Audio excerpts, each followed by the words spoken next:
অসমলৈ গৌৰৱ কঢ়িয়াই আনিলে অভিনেতা মৃদুল ভূঞাই।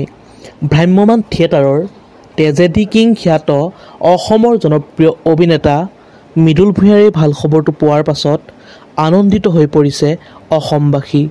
অনুৰাগীসকলে অসমৰ জনপ্ৰিয় অভিনেতাজনক সামাজিক মাধ্যমত অভিনন্দন জনাইছে। সৰ্বপ্ৰথমে আমাৰ চেনেলৰ তৰফৰ পৰাও এগালমান মৰম আৰু শুভকামনা জ্ঞাপন কৰিছোঁ। নমস্কাৰ বন্ধু বান্ধৱীসকল, আপোনালোক সকলোকে আন্তৰিক স্বাগতম জনাইছোঁ আমাৰ চেনেলৰ অন্য এটা নতুন ভিডিঅ'লৈ। তেন্তে আহক আজিৰ ভিডিঅ'টো আৰম্ভ কৰোঁ।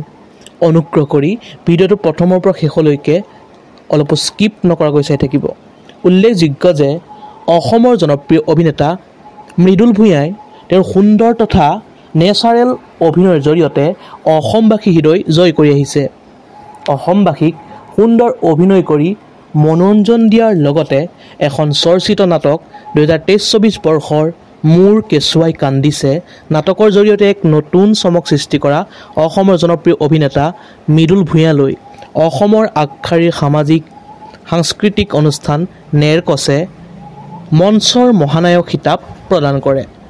খবৰটো জানি বাৰু আপোনালোকৰ কেনেকুৱা লাগিল? যদি ভাল লাগিল লাইক, কমেণ্ট, শ্বেয়াৰ আৰু যদি নতুনকৈ আমাৰ চেনেলটো চাই আছে ছাবস্ক্ৰাইব কৰি কাষতে থকা বেল আইকনটো প্ৰেছ কৰি অল কৰি দিব বুলি আশা ৰাখিলোঁ।